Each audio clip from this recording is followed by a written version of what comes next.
Este concierto comienza con la Opus 111 y es una obra en 2 movimientos. El primero sumamente dramático y el último se va armando como un coral en la tonalidad de Do mayor. El primer movimiento es en Do menor y este es el juego que hace entre estos 2 tonos, que es maravilloso. La segunda parte consiste en la charla de Daniel de Florian sobre los movimientos brownianos y justamente una obra que es muy cercana a mí, ya que yo estudio con el autor de ella, que es Alberto Posadas. No sabía todos los procesos matemáticos que él utilizaba al encontrar esta música, pero me di cuenta que era el camino para la música del futuro, lo que él planteaba. Se van generando nubes de sonidos que a priori quizás no estaban tan definidas. O sea, es simplemente el camino hacia las grandes estructuras sonoras, lo que el compositor tenía claro y con unas ganas de manifestarse de esta manera a través de la música.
Bien, a continuación voy a describir un fenómeno que está íntimamente relacionado con la pieza que va a ejecutar Horacio luego de esta presentación.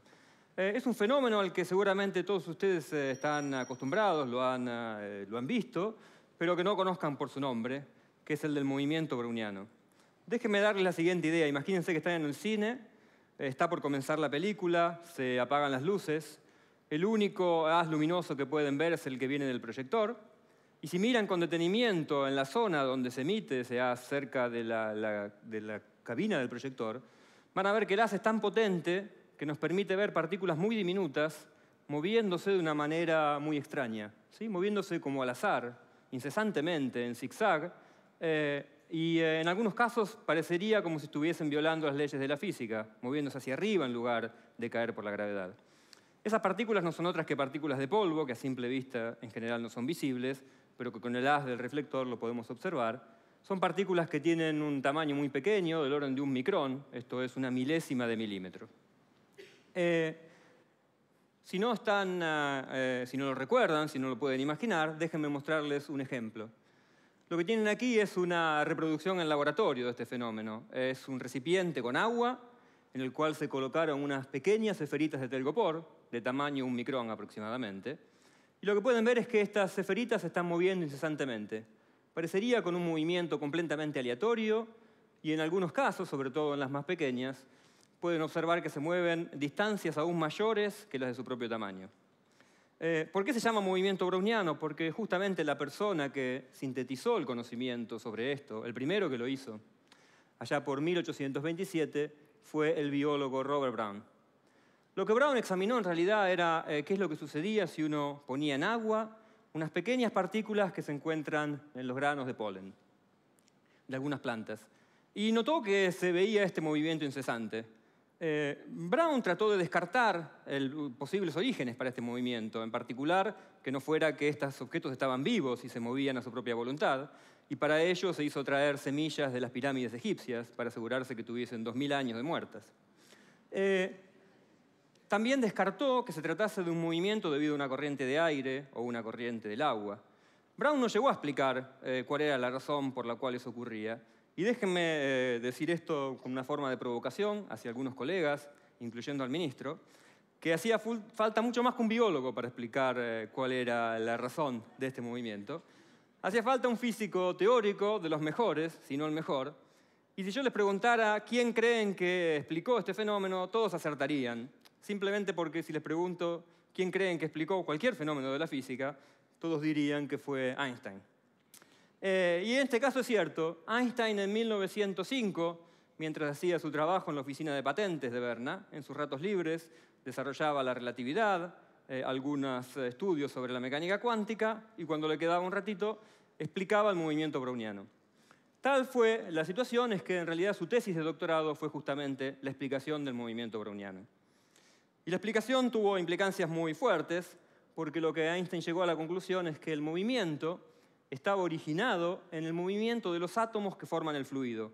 Y por fluido me refiero al aire, en el caso del proyector de cine, o al agua, en el caso de las semillas de polen, o en el video que les mostré con anterioridad. A los efectos de esta charla son básicamente lo mismo. Entonces, para explicarlo, déjenme tratar de resumir cuál es la idea básica, qué es lo que ocurre en un fluido, en un gas. ¿Sí? Entonces, abramos un paréntesis imaginario, luego volveremos al movimiento browniano, y entendamos qué ocurre en un gas. La situación es más o menos la siguiente. Si nos remontamos a mediados del siglo XIX, en la física había un gran entendimiento de la termodinámica, esto es, de qué es lo que ocurría con los gases, con las propiedades macroscópicas de los gases, tales que eso permitió desatar la revolución industrial. Pero por otro lado, el paradigma fundamental de la física en ese momento era lo que se conoce como la mecánica newtoniana. La idea después de Newton es que si uno tiene un sistema de objetos, por ejemplo, los planetas alrededor del Sol, y quiere describir su movimiento, lo que debe hacer es saber cuál es la posición y la velocidad de los planetas y del Sol en un determinado momento, y luego aplicar las ecuaciones de Newton. Y las ecuaciones de Newton son puramente deterministas, en principio. Nos van a decir qué es lo que va a ocurrir con el universo de aquí hasta el final y qué es lo que ocurrió en el pasado. Entonces, bueno, ¿por qué no aplicar eso también a la descripción de un gas? Al fin y al cabo, ¿qué es un gas? Si uno tiene un gas en un recipiente, lo que tiene es un conjunto de moléculas que están agitadas, están moviéndose. Las moléculas están muy separadas entre sí, las distancias son mucho mayores que el tamaño de las moléculas. Entonces, en general, las moléculas se mueven en línea recta hasta que en algún momento chocarán contra las paredes del recipiente o chocarán entre sí. Uno podría entonces intentar aplicar las leyes de Newton y describir este fenómeno. El problema es que una cosa es describir el movimiento de los planetas, donde hay más o menos 10 objetos que son relevantes, y otra es tratar de describir el movimiento de una cantidad increíblemente grande de partículas. Y ustedes saben que típicamente en un litro de gas uno tiene algo así como 10 a la 22 moléculas, un 1 seguido de 22 ceros. ¿Sí? Es imposible, en principio, tratar de resolver las ecuaciones de Newton para un sistema con tantos objetos, aun si uno lo pone en la computadora más increíble que se puede imaginar. Por otro lado, es innecesario hacerlo, y la verdad no nos interesa saber cuál es el movimiento de cada una de las moléculas. ¿Qué vamos a ganar sabiendo eso? Lo que nos interesa son conocer las propiedades básicas del gas. Déjenme hacer una analogía futbolística.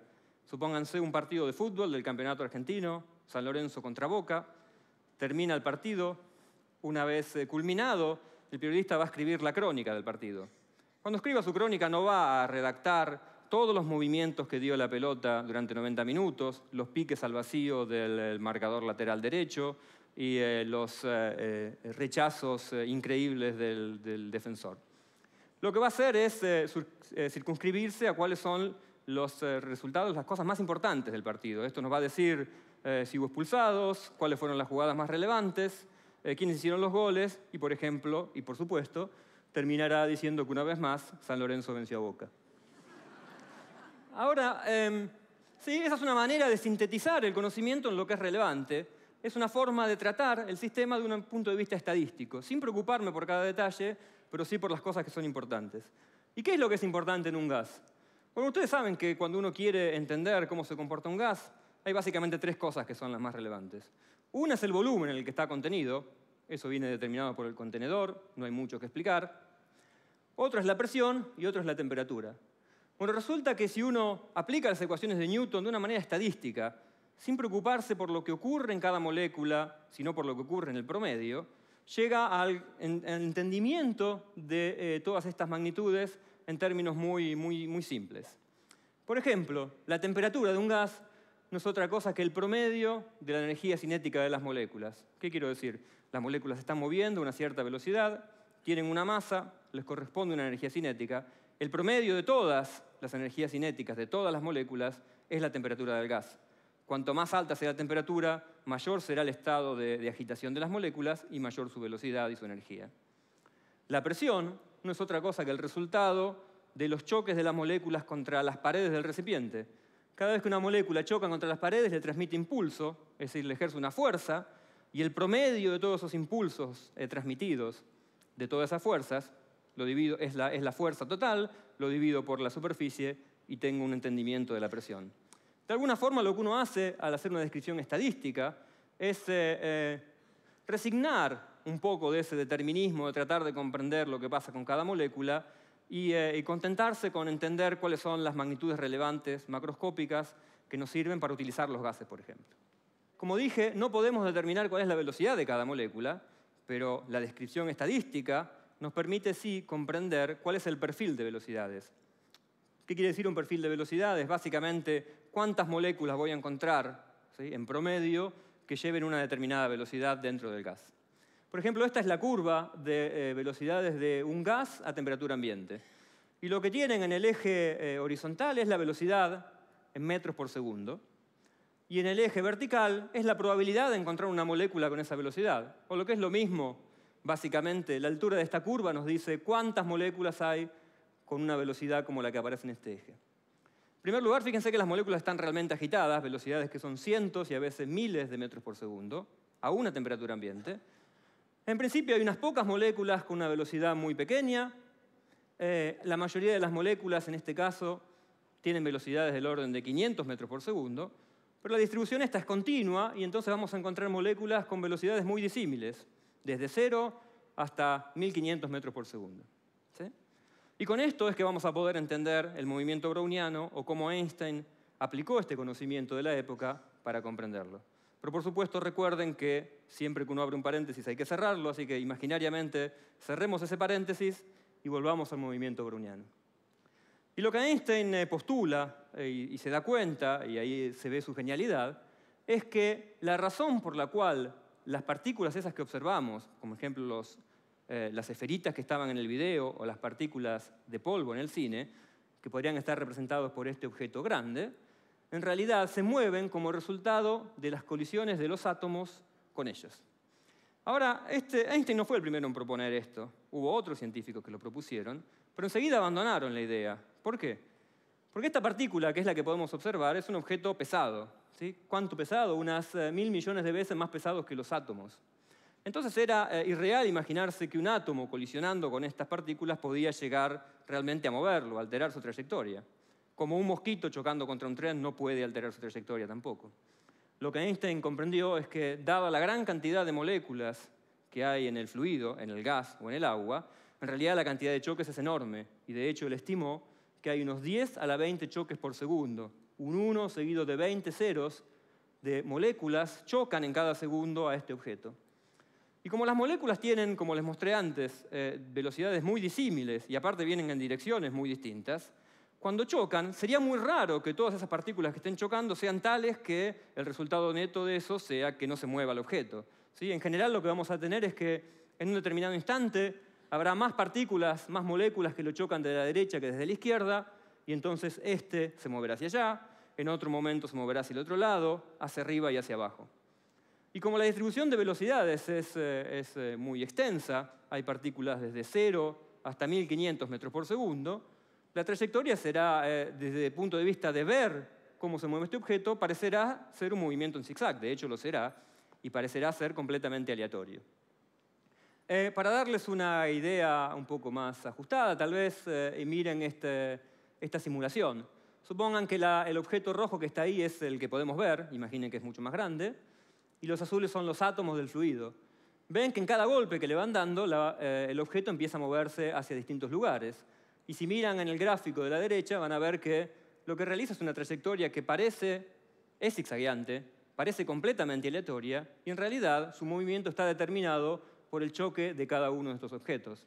Si lo dejamos suficiente tiempo, la partícula seguramente volverá a su posición de origen.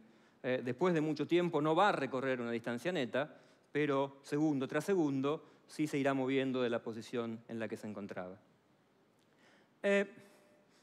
¿Cuál fue la relevancia? Además, no solo Einstein explicó este fenómeno, sino que tuvo una relevancia muy importante en la historia de la ciencia. Hacia 1905, aún había gente que no creía en los átomos, y gente, quiero decir, científicos muy famosos. Y la explicación de Einstein y el hecho de que luego se comprobara su teoría en las mediciones experimentales llevó finalmente a ellos a creer que los átomos realmente existían, que tenían entidad física, y no solo eso, sino que además se movían y que eran capaces de generar un efecto visible sobre partículas como las que estábamos observando. Déjenme decir que el movimiento browniano es en general uno de los tantos procesos que en la física se conocen con el nombre de procesos estocásticos. Saben, los físicos, los científicos en general le ponemos nombres complicados a las cosas para que el resto de la gente no se dé cuenta de lo que estamos haciendo. Pero procesos estocásticos, todo aquel en el que hay una cierta cantidad de variables que cambian en el tiempo, la temperatura, por ejemplo, tal que no conocemos todos sus detalles, porque conocemos solo los promedios, o que se comportan directamente de manera completamente aleatoria, porque sí. Como decía, el clima es uno de ellos. Predecir el clima es extremadamente complicado, en particular porque son tantos los factores que influyen que sería imposible controlarlos exactamente y poder hacer una precisión exacta de cuál va a ser la temperatura en este teatro dentro de 3 minutos. Entonces, solo podemos estimar o imaginarnos cuál será la temperatura promedio para el día o para determinada hora. Por ejemplo, si uno mide la temperatura con mucha precisión en un determinado lugar a través del tiempo, lo que se va a encontrar es que la temperatura varía de una forma que parece completamente aleatoria, simplemente porque no podemos controlar, no podemos realmente saber qué es lo que ocurre, pero hay una causa para que esto se proceda de la siguiente forma. Los procesos estocásticos son muy relevantes en un montón de sistemas biológicos. Las hormigas, por ejemplo, caminan siguiendo algo que se llama una especie de caminata azarosa. En lugar de seguir una línea recta, se mueven con una especie de ruido alrededor de esa línea, lo cual a veces les sirve para encontrar otras fuentes de comida, por ejemplo. Por supuesto, existe una matemática que describe estos procesos. Está basada en el uso de distribuciones probabilísticas o aleatorias, y hay un montón de aplicaciones de esa matemática, pero la que nos incumbe en este caso es el hecho de que uno puede generar, componer música en lo que se llama música estocástica. ¿Qué quiere decir esto? Que el autor, el compositor, puede dejar algunas decisiones creativas que sean guiadas por distribuciones como la que determina las velocidades de moléculas en el gas o el movimiento browniano. Y de hecho, esto es lo que ocurre en la obra que va a ejecutar Horacio en unos minutos. Es una obra de Alberto Posadas, Memoria de no existencia, donde el compositor se basa para componer en el movimiento browniano. ¿Qué es lo que se puede hacer en este caso? Y lo que hace el compositor. Uno puede codificar esta información de la física del movimiento browniano en una computadora, en un programa informático, tal que ese programa genere una secuencia aleatoria que básicamente siga la idea del movimiento browniano. Es más, imagínense que lo hacemos de una manera, ya que tenemos la posibilidad de hacerlo en la computadora, imaginariamente, tal que esta partícula que sigue el movimiento browniano no se mueva en cualquier lado, sino se mueva solamente sobre el teclado del piano, que esté restringido al teclado del piano. Tal que podemos imaginar que cada vez que la partícula pasa por una tecla del piano, lo que hace es ejecutar una nota, ¿sí? Y la computadora, de hecho, puede traducir ese movimiento, entonces, en notas musicales, en notas en las que nos va a decir cuál es la nota que hay que tocar, durante cuánto tiempo, cuál es la que sigue, y así uno puede componer música directamente basado en esta distribución. Los invito a escuchar un pequeño fragmento de la obra que Horacio va a interpretar. En este caso, ¿cuál es el resultado? ¿Cuál es la música pura del movimiento browniano? Que es la música que sale directamente del ordenador. Lo escuchamos en un segundo.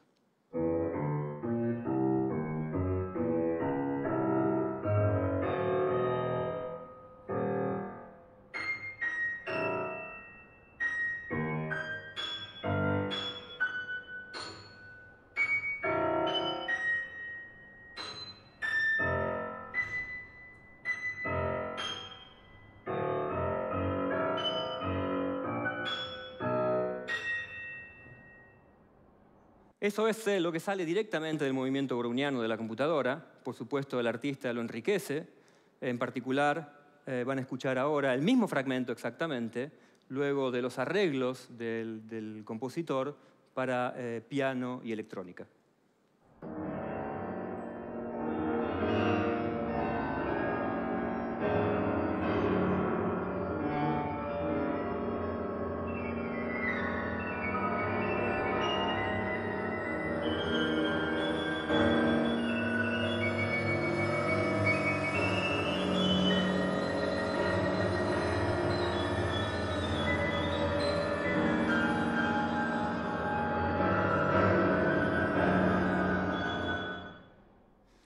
Bueno, los invito a escuchar a Horacio ejecutar la obra completa y muchas gracias por la atención.